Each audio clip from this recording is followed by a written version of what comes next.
എഴുത്തുകാരനും സാംസ്കാരിക പ്രവർത്തകനുമായ മാനവേന്ദ്രനാഥ് വളാഞ്ചേരിയുടെ 6ാമത്തെ പുസ്തകമായ സ്നേഹത്തിന്റെ മണമുള്ള നാട്ടുവഴികളിലൂടെ എന്ന പുസ്തകം പ്രകാശനം ചെയ്തു. കവിയും എഴുത്തുകാരനുമായ ആലങ്കോട് ലീലാകൃഷ്ണൻ ഡോക്ടർ മുജീബ് റഹ്മാന് നൽകി പ്രകാശനം നിർവഹിച്ചു. എഴുത്തുകാരനും സാംസ്കാരിക പ്രവർത്തകനുമായ മാനവേന്ദ്രനാഥ് വളാഞ്ചേരിയുടെ 6ാമത്തെ പുസ്തകമായ സ്നേഹത്തിന്റെ മണമുള്ള നാട്ടുവഴികളിലൂടെ എന്ന പുസ്തകം പ്രകാശനം ചെയ്തു. കവിയും എഴുത്തുകാരനുമായ ആലങ്കോട് ലീലാകൃഷ്ണൻ ഡോക്ടർ മുജീബ് റഹ്മാന് പുസ്തകം കൈമാറി പ്രകാശനം നിർവഹിച്ചു. കൂട്ടായ്മകളും എഴുത്തും വായനയുമെല്ലാം അന്യമായി കൊണ്ടിരിക്കുന്ന വർത്തമാനകാലത്ത് സ്വന്തം അനുഭവങ്ങളെയും സുഹൃത്ത് വലയത്തെയും എല്ലാം ഓർമ്മിക്കുന്ന പുസ്തകം പേരുപോലെ തന്നെ ഉള്ളടക്കവും വായനക്കാർക്ക് പുതിയ അനുഭൂതി നൽകുമെന്ന് ആലങ്കോട് ലീലാകൃഷ്ണൻ പറഞ്ഞു. വളാഞ്ചേരിയെ കുറിച്ച് എഴുതാൻ വേറെ ആരും ഒന്നും എഴുതില്ല. എം ടി ആത്മകഥ എഴുതിയാൽ വളാഞ്ചേരി ഉണ്ടായിക്കൊള്ളണമെന്നില്ല. ലോകത്ത് ആരെഴുതിയാലും മഹാത്മാഗാന്ധി എഴുതിയ ആത്മകഥയിൽ വളാഞ്ചേരി ഉണ്ടാവില്ല, അല്ലേ? ജവഹർലാൽ നെഹ്റു എഴുതിയ ആത്മകഥയിൽ വളാഞ്ചേരി ഉണ്ടാവില്ല.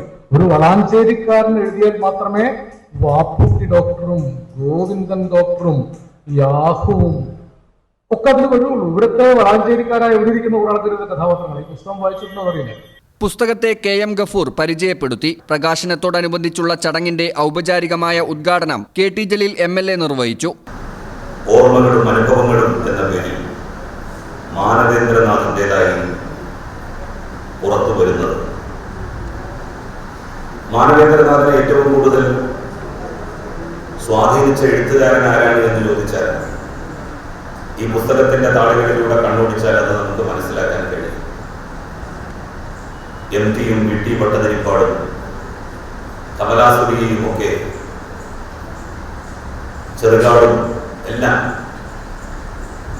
മാനവേന്ദ്രനാഥിന്റെ മനസ്സിനെ സ്വാധീനിക്കുകയും എഴുത്തുകളെ സ്പർശിക്കുകയും ചെയ്തിട്ടുള്ള മഹാരഥന്മാരാണ്. അല്ലെങ്കിൽ മുഹമ്മദ് ഡോക്ടറെ പോലെ മുജീബ് ഡോക്ടറെ പോലെ പഠിച്ചിറങ്ങുന്ന ആളുകൾ മുഴുവൻ ഡോക്ടർമാരായാണ്. അങ്ങനെയല്ലല്ലോ. അപ്പോൾ അത് വ്യത്യസ്തമായിട്ടുള്ള പിന്നെ ഓരോരുത്തർക്കും അനുസരിച്ചുള്ള കഴിവുകൾ നമുക്ക് കിട്ടും. അത്തരമൊരു കഴിവ് കിട്ടിയ പ്രിയപ്പെട്ട മാനവേട്ടന്റെ പുസ്തക പ്രകാശന ചടങ്ങിലാണ് നഗരസഭാ ചെയർമാൻ അഷ്റഫ് അമ്പലത്തിങ്ങൽ അധ്യക്ഷനായി. Doctor N Muhammad Ali, VPM Salih, Munavar Parammal, Rajan master, Salam Valanchery, Ashraf Ali Kaliyath, Suresh Parathodi, doctor Riyas എന്നിവർ പരിപാടിയിൽ സംബന്ധിച്ചു. ചടങ്ങിൽ വെസ്റ്റേൺ പ്രഭാകരൻ സ്വാഗതവും മാനവേന്ദ്രനാഥ് മറുപടി പ്രസംഗവും നടത്തി. ഈ ചാനൽ ന്യൂസ് വളാഞ്ചേരി. ആഘോഷങ്ങളുടെ ആനിവേഴ്സറി കാലം ഓഫറുകളുടെയും കവിത ഗോൾഡൻ ഡയമണ്ട്സിൽ ഏപ്രിൽ 5 മുതൽ മെയ് 31 വരെ ഗ്രാൻഡ് ആനിവേഴ്സറി സെലിബ്രേഷൻ. ദിവസേനയുള്ള നറുക്കെടുപ്പിലൂടെ തിരഞ്ഞെടുക്കപ്പെടുന്ന ഒരു ഭാഗ്യശാലിക്ക് മേക്കിംഗ് ചാർജ് സൗജന്യം. ഡയമണ്ട് മേക്കിംഗ് ചാർജിൽ 50% വരെ ഡിസ്കൗണ്ട്. 2.5% പണിക്കൂലിയിൽ തുടങ്ങുന്ന വെഡിംഗ് സെറ്റ് കളക്ഷനുകൾ. വമ്പിച്ച കളക്ഷനുകളുമായി ചെയിൻ ആൻഡ് ബാംഗിൾ ഫെസ്റ്റ്. കൂടാതെ ഓരോ പർച്ചേസിനും ഉറപ്പായ സമ്മാനങ്ങൾ. വേഗമാകട്ടെ, ഈ ഓഫറുകൾ മെയ് 31 വരെ മാത്രം. കവിത ഗോൾഡൻ ഡയമണ്ട്സ്.